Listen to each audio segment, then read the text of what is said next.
Assalamualaikum warahmatullahi wabarakatuh. Halo Winners, kembali lagi di podcast Teman Sahur.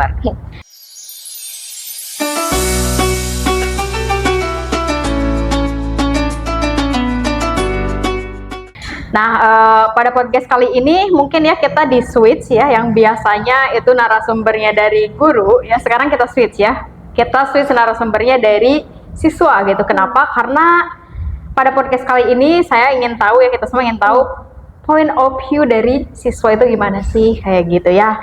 Ada beberapa mungkin pembahasan atau pandangan-pandangan yang mungkin kita ingin tahu gitu point of view-nya dari siswa gitu ya. Nah, mungkin sebelumnya kita perkenalan dulu ya narasumber spesial kali ini nih. Silakan. Halo Sobat Winners. Perkenalkan, nama saya Hana Gunalita dari kelas 10 TKJ 1. Di sini saya sebagai pengisi narasumber di podcast kali ini.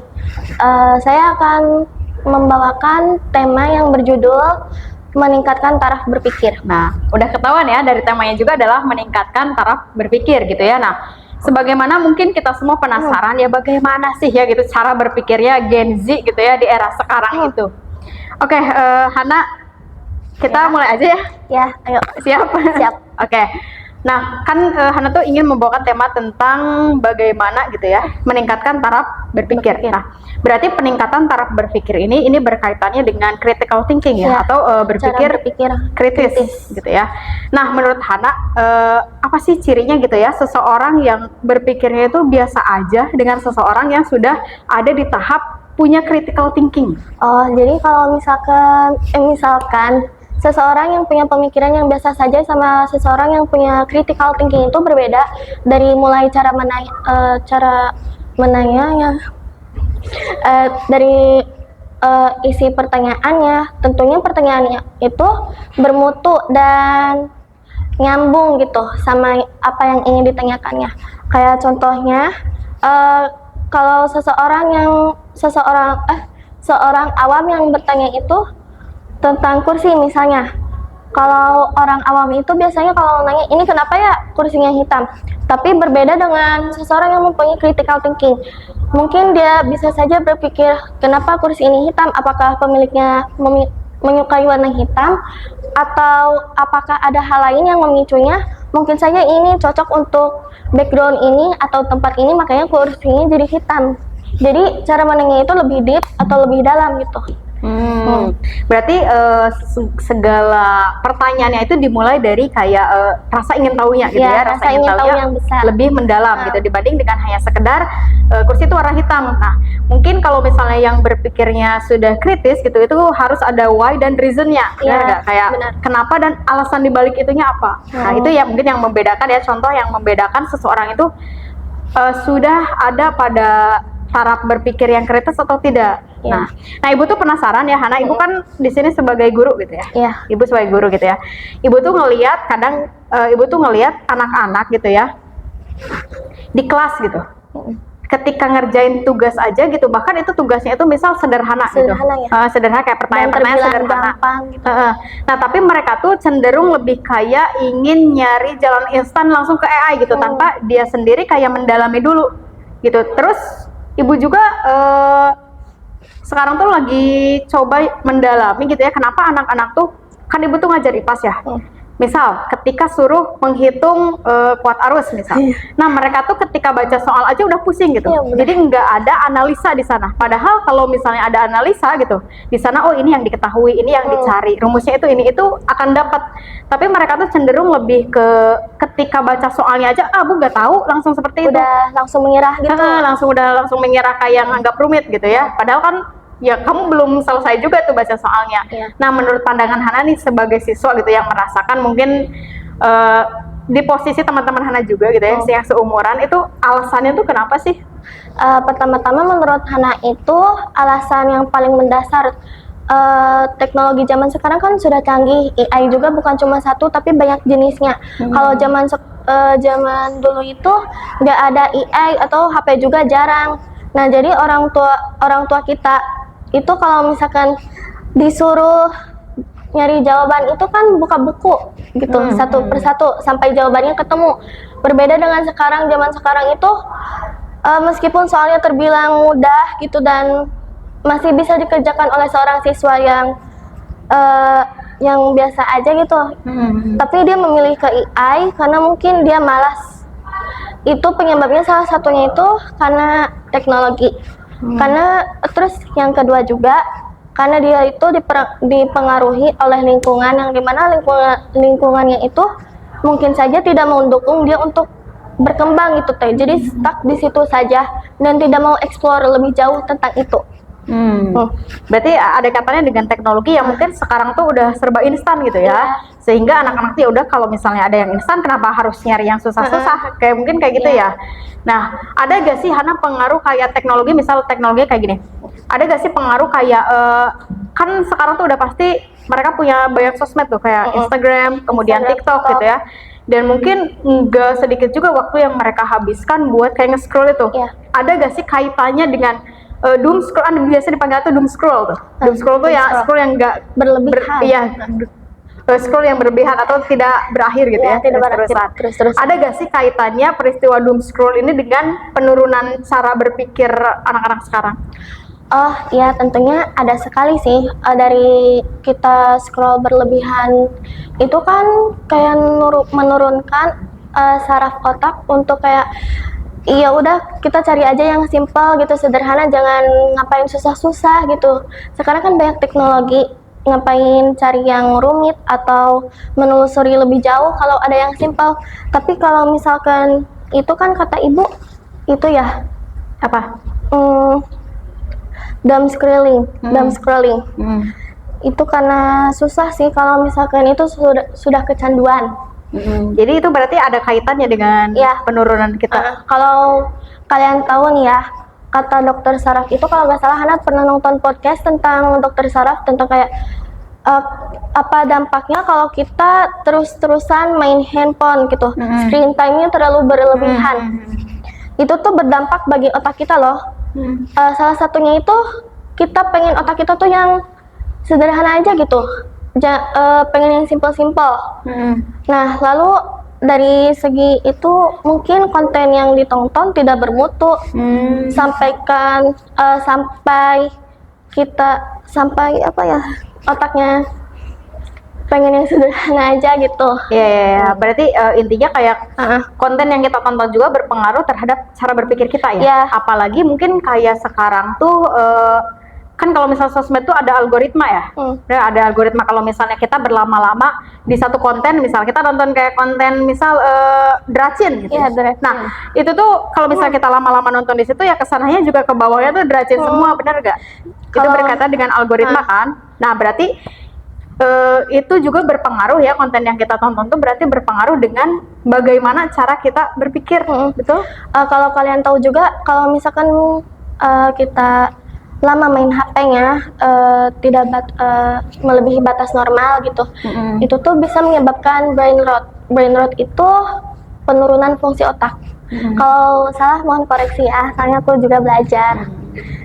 Aku tahu dari YouTube.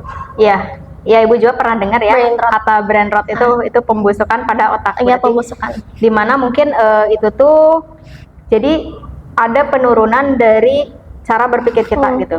Yang tadinya kita pengen tahu sama sesuatu, ya sekarang kita ya udah gitu pengen nonton apa yang pengen kita tonton aja kayak gitu. Itu berkaitannya dengan ya si algoritma lagi gitu ya, penyebabnya itu algoritma. Makanya mungkin kalau misal berarti cara nih untuk meningkatkan taraf berpikir ada gak sih kaitannya dengan kita harus menonton mungkin yang bermutu gitu ya? Iya. Itu salah satu caranya nggak untuk meningkatkan taraf berpikir? Kalau menurut Hana sih ada ya, tentunya sangat berpengaruh.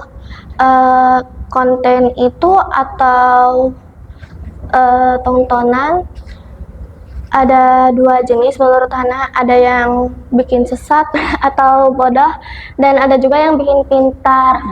Nah kalau Hana sendiri, kalau buka YouTube itu kadang suka nonton yang edukasi, banyak channel-channel yang terkenal yang bisa bikin kita berpikirnya tuh lebih jauh gitu loh. Nah jangan jauh-jauh deh, di sini juga di SM Kawin juga kan punya itu Podbean. Iya. Itu bermutu gak Podwin? Iya, udah Bermutu ya. narasumbernya juga Narasumbernya banyak bermutu ya. Ya bermutu ya. Jadi kalian jangan lupa nonton Podwin ya untuk meningkatkan taraf berpikir ya. Iya. Ya. Oke, berarti banyak sekali ternyata ya faktor-faktor yang menjadi pengaruh dalam entah itu cara berpikir kita gitu ya. Banyak sekali faktor dari mulai mungkin lingkungan ya tadi Hana. Kemudian apa yang kita tonton dan kemudian juga mungkin digitalisasi itu berarti sedikit banyaknya mempengaruhi gitu ya. Ya mungkin sebenarnya digitalisasi itu mempermudah kita ya. Tapi juga kalau misalnya kita malas gitu ya, itu juga akan mempermudah kita. Benar? Iya benar. Oke, ya Aisyah itu ya winner semuanya. Oh iya, terakhir nih mungkin Ibu tuh penasaran ya. Kenapa sih Hana pengen ngebawain tema ini gitu ya? Ini menarik banget ya. Alasan Hana pengen ngebawa tema ini itu karena sebenarnya Hana lihat banyak sekali di lingkungan kita itu banyak orang yang berpikirnya terlalu sederhana gitu teh. Padahal Islam pada zaman dulu itu sangat menjunjung tinggi pendidikan. Nah, salah satu alasan Hana pengen membawakan tema ini tuh karena Hana tahu bahwa saat Rasulullah diutus untuk itu tuh langkah pertama yang dilakukan Rasulullah itu meningkatkan taraf berpikir dulu kepada para penduduknya. Karena agama itu tidak cocok untuk orang bodoh. Kalau orang bodoh terlalu ituin agama kayak maksudnya teh. Jadi mabok agama. Sekarang banyak kan yang mabok agama. Nah terus Hana juga tahu gak kalian the golden age of Islam? Kalian tahu gak? Zaman dulu itu ada yang namanya the golden age of Islam, yang dimana itu tuh masa keemasan Islam. Nah di sana itu lebih tepatnya di Baghdad atau sekarang itu kalau nggak salah ada di Irak ya. Nah di Irak itu ada tempat namanya Baitul Hikmah atau rumah kebijaksanaan. Di sana itu tempatnya pusat cendekiawan, matematikawan, atau orang-orang pintar yang ingin belajar lebih jauh gitu. Orang-orang datang dari berbagai penjuru dunia tanpa memedulikan latar belakang atau status sosialnya untuk berkumpul, untuk berdiskusi, untuk berdebat dan cara berpikir, menukarkan cara berpikir itu karena menurut Hana berbeda sekali gitu dengan sekarang. Kalau dulu tuh pendapat Hana karena masa keemasan Islam itu dipengaruhi oleh pendidikan. Tapi sekarang orang Islam itu kayak menganggap remeh pendidikan. Hana sadar akan hal itu, makanya kayak sekarang itu berbeda sekali dengan Islam zaman dulu. Nah, fun fact-nya, pas Islam ada pada masa keemasan, bangsa Eropa itu sedang ada dalam keterpurukan loh. Nah, namanya itu Dark Age of Eropa atau masa kegelapan, abad kegelapan. Itu juga jadi memicu adanya Renaissance atau masa pemulihan setelah abad kegelapan di Eropa.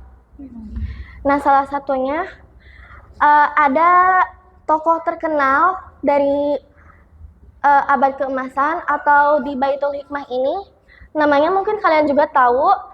Beliau itu adalah seorang cendekiawan, matematikawan, terus astronomi. Beliau itu bernama Al-Khawarizmi.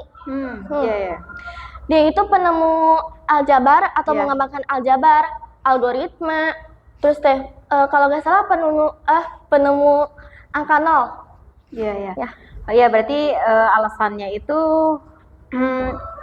ingin lebih anak-anak sekarang tuh aware lagi ya terhadap bagaimana sih seharusnya kita, apalagi mungkin sebagai muslim itu cara berpikir gitu ya, biar kayak zaman dulu. Ibu juga selalu bukan selalu sih, pernah gitu ya, nggak selalu juga pernah mungkin baca beberapa kayak biografi dari Al-Khwarizmi, kemudian mungkin Ibnu Sina gitu ya dulu tuh.